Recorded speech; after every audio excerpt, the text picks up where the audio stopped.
Энэхүү нэвтрүүлгийг Joyce Meyer-ийн үйлчиллийн хамтлагчид болон түүний найз нөхдөс нь тань зориулан хүргэж байна.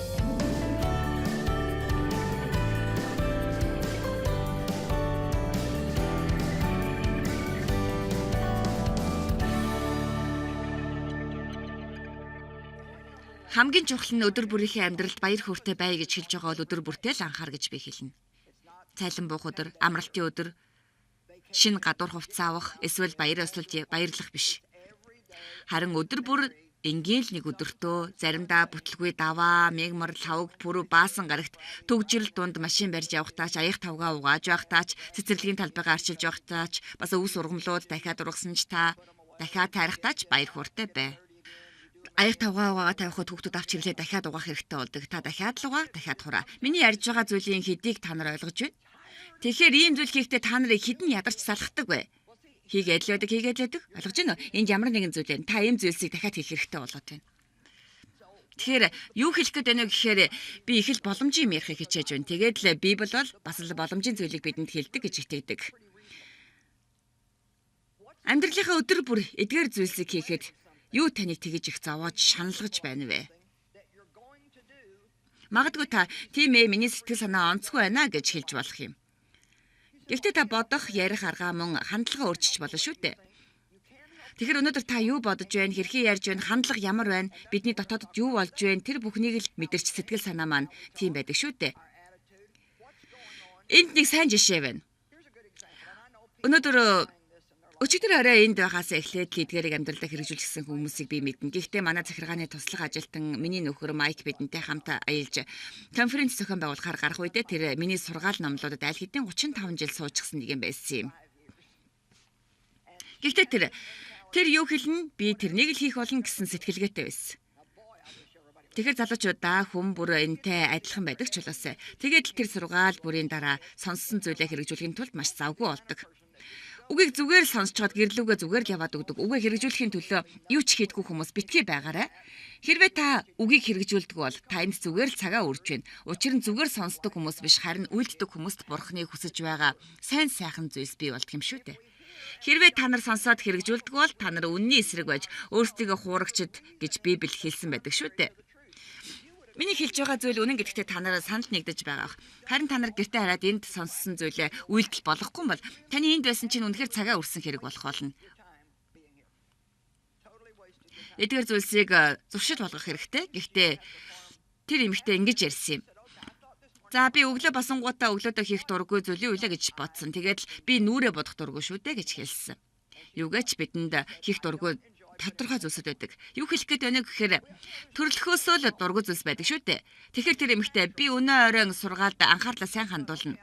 Нүрээ бодох ажлыг би хөгжилтэй хөнгөн зүйл болгох болно гэж бодсноо. Үгүй ээ, бүх зүйл хөгжилтэй байх албагүй шүү дээ. Харин би зүгээр л өдөр бүрийнхээ амьдралд энгийн зүйлс дээр л сэтгэл хангалуун байж суралцах ёстой байна гэж боджээ. Энэ л та бүхний суралцах ёстой зүйл бөгөөд ийм хандлагыг хаа явсан газараа үргэлж тээж байх ёстой юм шүү. Тийм ээ. За аль би хандлага зохицуулахдаа маш сайн хэрэг тааламжтай байх юучгүй бол радиогоо аваад чихвчээ зүгээд бүхэл өдөр жингөө намайг сонсоорой. Тэгвэл таны хандлага сайжрах болно шүү. Надад итгээрэй. Бурхан намайг өөртөө авах үед би үнэхээр муу хандлагатай байсан. Харин би одоо өөрийнхөө хандлагыг захирч хандлага намайг удирдахаа болсонд үнэхээр сайхан байна. Таны хандлага гэдэг бол танаас л хамаардаг зүйл бөгөөд хэрвээ таал татгалзах юм бол хинч таныг муу хандлагатай болгож чадахгүй зөвхөн танаас л хамаарах зүйл юм. Би нэг хүний нэрийг мартчихаж Гитлерийн нас орсон канцлагерт олон жилиг өнгөрөөсөн нэгэн хүн шорон миний бүх зүйлийг булан авч чадах ч гэлээ. Хэрвээ би л татгалзах юм бол намайг хизээч муу хандлагатай болгож чадахгүй гэж хэлсэн байдаг. Энэ үнэхээр хүчрхэг үг биш гэж юу? Хэрвээ та муу хандлагатай байхгүй гэж шийдсэн л бол энэ шийдвэр таны амьдралыг бүх хүртэлт нь өөрчлөх болно гэдгийг та мэдэх үү? Тэгэхээр хүлээлтийн талаар би ч өрн галзуу биш л дээ. Гэхдээ би хүлээх их дургүй. Би илүү итгэвтэй төрлийн хүн л дээ. Бүх зүйлээ төлөвлөж нэг зүйлээс нөгөө зүйлийн хооронд явдаг. Ямар нэгэн газар очихдоо хоцрохыг хүсдэггүй. Гэхдээ эрт очтгүй. Юу гэхээр би хараахан төгс болоогүй байгаа. Гэхдээ л яг тааруулаад байхыг хичээдэг. Тэгэхээр би баяр хөөртэйгээр хүлээхэд суралцсан. Ингийн тулд бараг л муу ёрын сүнстэй тоглох шиг болсон доо. Би ялах болно, би чамайг ялах болно, дахиад чи намайг уурлуулж чадахгүй. Би энэ зүйлдээ баяр хөөртэй байх болно. Би хандлага зөвөр өдөрдөх болно гэж хэлдэг. Тэгэхээр бид өдөр бүрийнхээ амьдралдаа, энгийн л нэг амьдралдаа баяр хөөртэй байхад суралцах хэрэгтэй болж байна. Хэрвээ та нэг ч зүйл дээр бухимдахгүй, гомдлохгүй, муу юм бодохгүй, эсвэл ямар ч муу үг хэлэхгүй, ямар ч зүйл дээр буруу хандлага гаргахгүй байх юм бол юу болох вэ? Хэрвээ та ийм байж чадвал энэ нь таны амьдралыг хэр их өөрчлөх бол гэж та бодож байна? Тийм ээ, энэ үнэхээр танаас л шалтгаална. Тэгэхээр би юу бодож байгаагаа хянж чадахгүй юм. Та чаднаа. Магадгүй та нар хизээж чадах болно гэж заалгаж байгааг байх. Тийм ч учраас өнөөдөр энэ газарт бурхан тантай хамт байгаа. Юу мэдэрч байгаагаа хянж чадахгүй маа гэж та бодож байгаа. Гэхдээ би хизээж юу ч мэдэрч байгаагаараа үйлдэдэггүй. Энэ бол бидний суралцах ёстой нэг зүйл юм. Тэгэхээр бидэнд өөрийн гэсэн хүсэл зорилго байгаа. Миний бодлоор бид энэ талаар тэмч хангалттай сонсоогүй юм шиг санагддаг. Бид өөрийн хүсэл зорилгын талаар сүмдэр илүү сонсох ёстой гэж би боддог. Бурхан биднийг өөрийн гэсэн хүсэл зорилготой бүтээсэн. Бид бол робот биш ээ. Хийх ёстой зүйлсийг л бид хийж байхаар биднийг бүтээгээгүй. Бид бурханд найдаж тэрний тусламжийг авч байгаа хэдий ч бидэнд хүсэл зорилго маань байсаар байдаг. Бид шийдвэр гаргах эрхтэй хിവэрэ л байдаг. Та нарын өмнө үхэл ба амьдралыг тавьж байна. Та болон таны үр удмын амьдралыг сонгож урт удаа амьдрах болтугай тэгэж шүү. Харин би болон манай гэрээхэн бид эзэнд үйлчлэн гэж хэлсэн. Тэгэхээр та өөрийнхөө мэдрэмжиндээ хандан мэдрэмжүүдээ та нар ямар ч байлаа гэсэн харин би хийх ёстой зүйлээ л хийх болно гэж тунгаглаарай.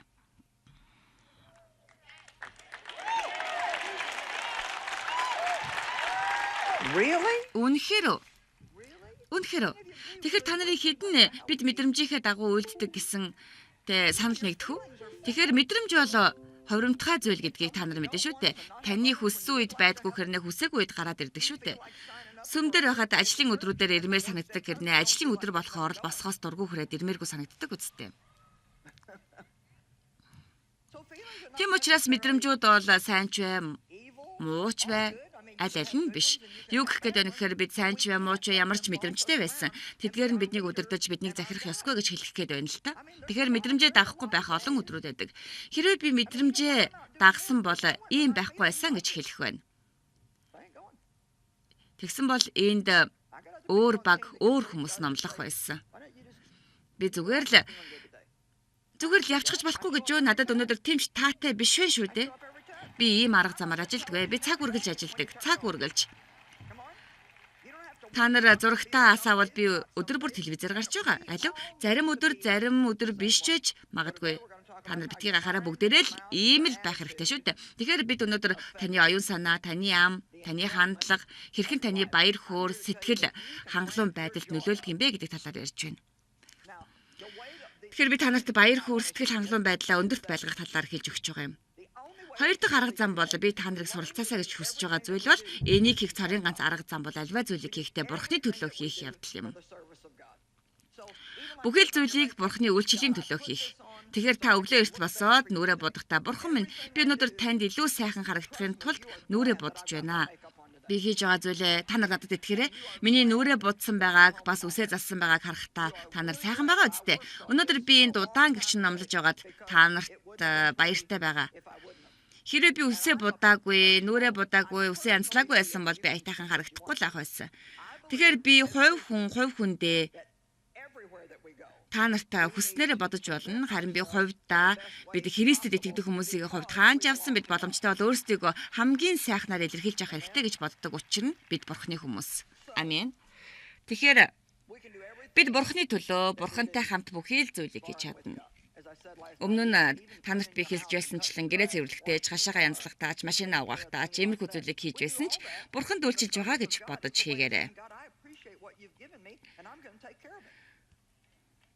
Бурхан минь би таны өгсөн зүйлд л баярлалаа. Таны өгсөн бүхий л зүйлд санаа тавих болно гэж хэлээрэй. Ямар нэгэн зүйл санаа тавина гэдэг бол өөрөмсөг байгаа хэлбэр гэдгийг та мэдэх үү? Ямар нэгэн зүйлд өөрөмсөж эзэмшиж нэг хэсэг нь болно гэдэг бол санаа тавина халамжлан гэсэн үг юм шүү дээ. Та бүхэн битгий залхуураарай. Колосе номон дээр 2 чухал ишлэл байдаг өгөөд бидний гэртээ харахад маш их хэрэгтэй ишлэл юм. Колосе 3:17 та нар бас үг бас үйлсээрээ юу ч гэсэн түгээр дамжуулан эцэг бурханд талархал өргөн бүгдийг эзэн Иесусийн нэрээр хийх тун. Бүх зүйл бид бурхны төлөө зөвхөн сүмд явах хэрэггүй. Бүхий л зүйлийг бурхны төлөө хийх тун эс бөгөөс та Иесус бол бүхний утга учир юм гэж дуулахч хэрэггүй. Хэрвээ бид сурсан зүйлсээ гараад амьдралаа хэрэгжүүлэхгүй бол дуулахаа болох хэрэгтэй шүү дээ. Амен. Дараа нь Колосей 3:23 дээр та юу ч хийсэн хүмүүсийн төлөө бус эзний төлөө чин сэтгэлээсээ хийх тун гэжээ. Тэгэхээр би зөв юм ярьсан байгаа гэдгийг та нар хүлээн зөвшөөрөх хэрэгтэй шүү. Бид альва зүйлийг хийхдээ эзний төлөө хийх ёстой. Бурхны үг миний хийсэн зүйлийг баталж байна шүү дээ. Дараагийн нэг хэлэх зүйл бол амьдралдаа баяр хөөртэй сэтгэл хангалуун байв. Хизээ нэгэн цагт ирээдүйд болох зүйлд найдах биш. Тийм л байвал би баярлна. Тэгвэл би баярлна. Энэ зүйл болчвол би баярлах гэдэг юм гэж биш. Харин одоо танд байгаа амьдралынхаа төлөө баярл. Сэтгэл хангалуун бай. Яг одоо юуны төлөө та баяртай байна вэ? Өнөөдрийн төлөө хэн нэгэн баяртай байна уу? Эсвэл та хизээ баяртай байх тухайга бодож энэ өдрийнхөө баяр хөөргийг өгөх хиймээр байна уу? Би номлогчийн үгсийн номон дээрээс ишлэл олсон юм. Харин би яг одоо тэрийг олохгүй байна. Бурхан намайг энэ ишлэл рүү удирдсан гэж би итгэж байна. За одоох. Номлогчийн үгс 6:9. Нүд нь юу харж байгаа нь сэтгэл юу хүсэж байгаагаас илүү юм. Энэ ишлэл надад их таалагдж байгаа. Энэ нь хизээ нэгэн цагт биелэх юм бол сэтгэл хангалуун баяр хөөртэй байна хэмээн хүсэж өнөөдрийнхөө баяр хөөргийг алдацуулснаас яг одоо танд юу вэ? Тэрэндээ баяр хөөртэй хангалуун суух нь илүү дээр юм. Юугаач таны хүүхэд хэрв 2 настай бол 2 настай хүүхэдтэй байгаадаа л баярл. Битгий хүүхдээ 3 таа чулуусаа гэж бодох хэрэггүй. Хүүхдүүд маань сургуульд явж эхлэх юм бол би баяртай байх болно. Сургуулаа төгсвөл би их баяртай болох гэдэг нь. Өдөр бүр хүүхдүүдээ сургууль зөөхөөс би ядарч байна. Хүүхдүүд маань коллежид төгсчвөл би их баяртай байх гэдэг нь. Сургуулийн төлбөр төлөхөөс үнэндээ залхаж байна шүү. Байх юм бол би баярлах гэдэг нь. Таны дараа нь гэж бодож байгаа энэ бүхий л зүйлийг та ингээд л алдах юм бол надад итгээрэй, та хөгшрөөд ирэхээрээ би гэр бүлдээ илүү их цаг гаргаж илүү баяр хөөртэй байсан ч болоосай. Би гэртээ сэтгэл хангалуун баяр хөөртэй байсан ч болоосай гэж бодох болно шүү.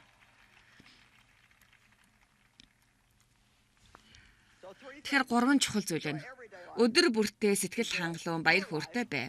Амьдралдаа сэтгэл хангалуун бай. Бүхий л зүйлийг бурханд үйлчилж байна гэж бод. Тэгэхээр бидэнд 2 төрлийн амьдрал байдаг. Нэг нь бидний гадаад харагдах амьдрал, нөгөө нь дотоод сэтгэл зүрхтэх амьдрал. Бид гадна талаараа харагдах амьдрал, бидний хийж байгаа зүйлс, бидэнд байгаа нөхцөл байдлууд энэ бүх зүйлс нь бусдад харагдаж байдаг амьдрал юм. Харин нөгөө дотоод амьдрал бол бидний дотоод зүрх сэтгэлд болж байдаг зүйлс юм. Ойлгож байна уу? Хамгийн аймаар зүйл бол бид хэн нэгэн рүү хараад нүүрэндээ инээмсэглэл тодруулсан ч дотроо би чамтай ястаа санал нэгдэхгүй байх гэж бодох явдал шүү дээ.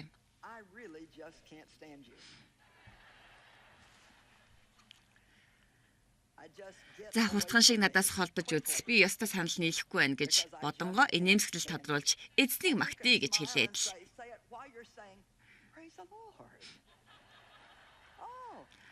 Эзний хайраар би танд хайртай шүү. Ийм байдлыг 2 нүур гаргах гэж нэрлэдэг юм. Тэгэхээр бидний жинхэнэ дүр төрх, жинхэнэ бодит амьдрал бол бидний дотор байдаг юм.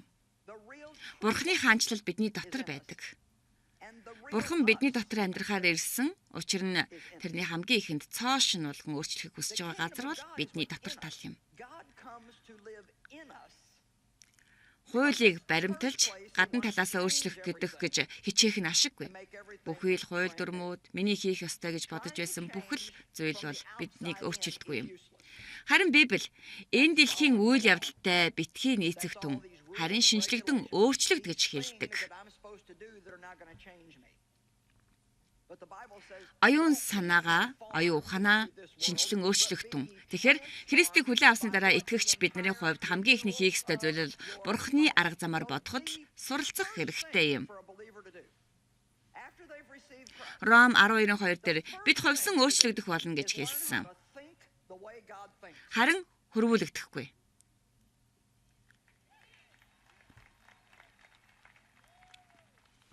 Та нараа ойлгож байна уу?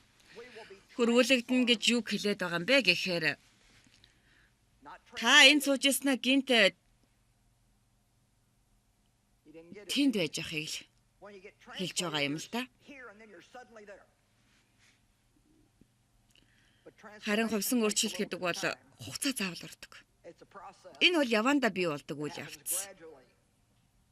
Би төгс байдалтай болно гэж бодохгүй байна. Харин би өмнө нь байснараа л арай өөр болсон гэдэгт итгэлтэй байна. Бурхан миний амьдралд хийсэн нэг зүйлийг би танарт ярив. Уруу дорой байна гэж би одоо ойлгож ухаарад байгаа юм.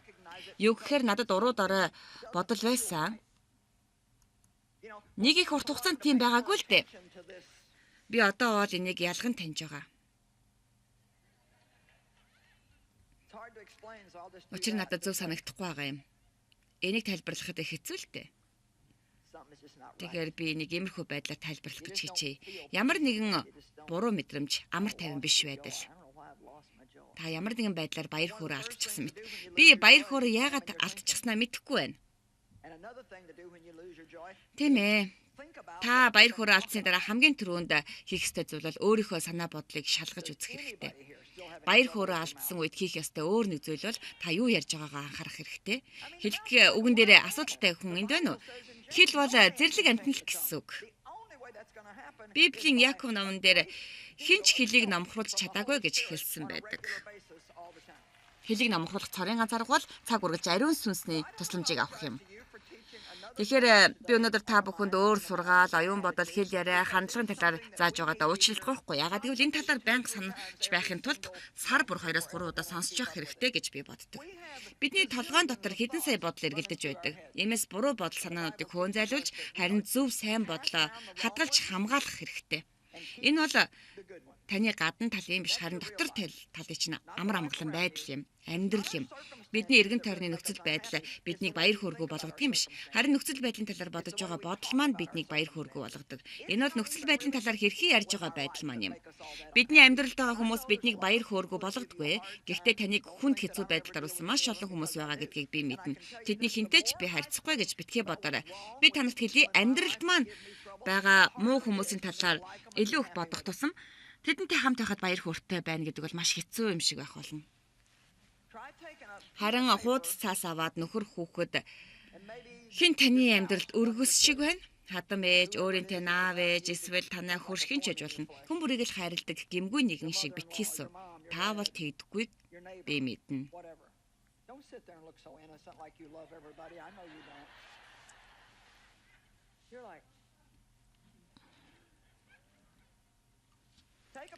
Та тэгээд хуудас цаас аваад тэдний юунд буруу байгаа талаар бичээрэй. Харин нөгөө талд нь тэдний талаарх сайн зүйлсийг бичээрэй. Энэ их хэцүү биш байхаа гэж би бодож байна.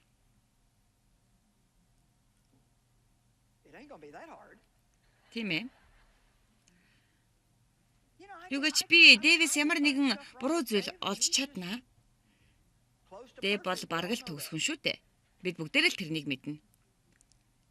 Харин юу гэж би үнэхээр ямар нэгэн зүйлийн талаар бодох юм бол Дэв аяг тавгаа угаадаг. Дэв юм угаадаг. Намайг хувцас өмсний дараа гөвж өгдөг. Замд гарахад тэр дандаа надад тусалдаг.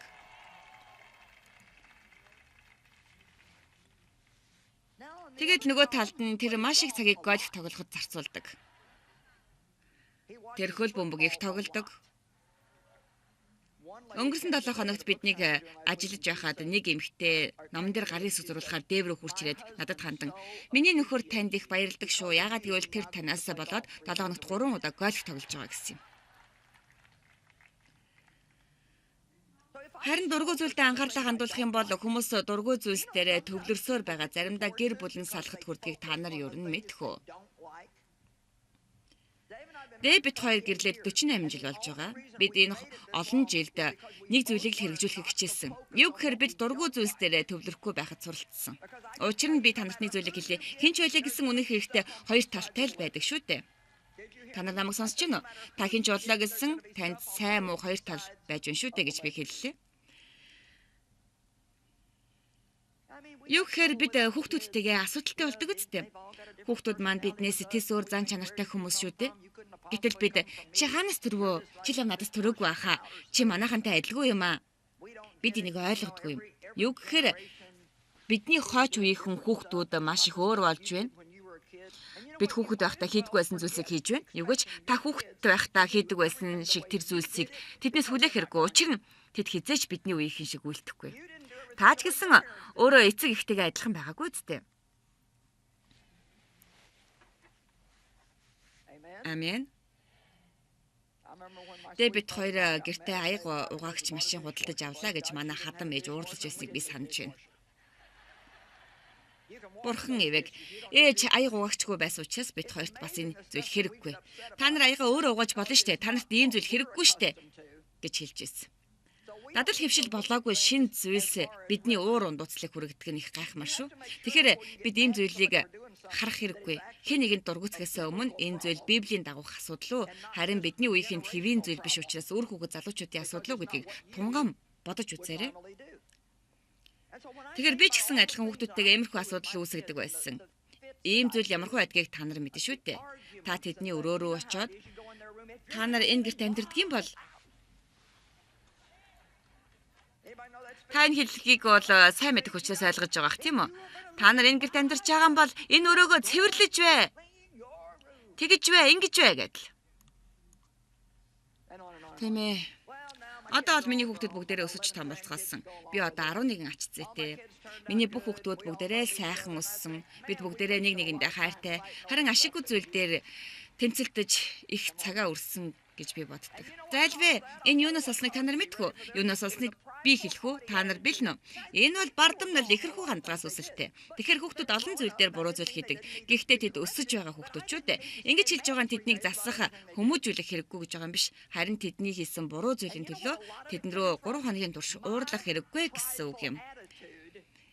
Ийм зүйлс ер нь хаанаас би болсон бэ гэдгийг та мэдхүү? Бүх зүйлийг миний арга замаар миний хүснээр хийх ёстой гэсэн бардам хандлагаас үсэлтэй өөр юунаас ч биш. Та нар биш. Тийм биш байх л та. Гэхдээ хэрэг та нарт тийм хандлага байгаа бол ухаарч ойлгож тэгээ цаашаа алхаарай. Хүүхдүүдтэй байгаадаа баярлан хөрөөрэй. Баярлалаа. Библи бас бидэнд эмэгтэйчүүд нөхрийнхөө төлөө баяр хөөртэй сэтгэл хангалуун байх ёстой гэж хэлсэн байдаг. Алгаж байна. Би хэлээд 1 минут болж байхад та нарын зарим нь хэрвээ та миний суусан хүнтэй суусан бол та ч гэсэн баяр хөөртэй сэтгэл хангалуун байж чадахгүй л болов гэж бодож байгааг мэдчихэв. Сургаал үгс 23:7. Учир нь тэр дотроо боддогтойгоо адилхан юм. Эний зэгтэр төр зогсъё. Учир нь тэр дотроо боддогтойгоо ижил юм. Бүгдээрээ одоо өөр нэг ишлэл рүү харцгаая. Ром 14:14.